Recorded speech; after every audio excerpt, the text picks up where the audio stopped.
दोस्तों, क्या आप उस शख्स के बारे में जानते हैं कि जो आज से हजारों साल पहले पैदा हुआ लेकिन आज भी हमारे दरमियान जिंदा है। ये शख्स मुख्तलिफ मौकों पर हमारे सामने आता है और हमें राह दिखाता है।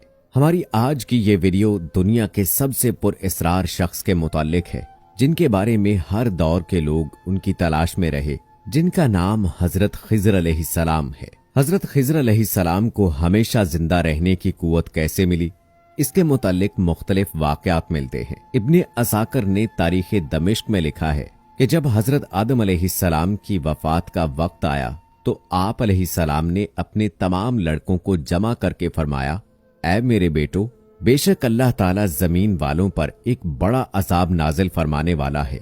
तुम मेरी वफात के बाद मेरे जिस्म को एक गार में रख देना, यहाँ तक कि सुकून पा जाऊं तो मेरे जिस्म को मुल्क शाम में दफन कर देना। लिहाजा आप अलैहिस्सलाम की वफात के बाद आदम अलैहिस्सलाम का जिस्म मुबारक आपके बेटों के पास रहा। जब अल्लाह ताला ने हजरत नूह अलैहिस्सलाम को मबूस फरमाया तो उन्होंने हजरत आदम अलैहिस्सलाम के जिस्म मुबारक को अपने पास रखा। जिस वक्त अल्लाह ताला ने जमीन पर तूफान भेजा और पूरी जमीन एक जमाने तक डूबी रही, फिर तूफान खत्म होने के बाद हजरत नूह अलैहिस्सलाम बाबुल शहर में आकर ठहरे और अपने तीनों बेटों साम, हाम और याफिस को वसीयत की कि हजरत आदम अलैहिस्सलाम के जिस्म मुबारक को उस गार से लाकर शाम में दफन कर दो जहां उन्होंने वसीयत की थी। तो उन लड़कों ने कहा, जमीन वहशतनाक है, ना कोई इस जमीन से मानूस है और ना वहां का रास्ता जानता है। हजरत नूह अलैहिस्सलाम ने कहा, हजरत आदम अलैहिस्सलाम ने उस शख्स के लिए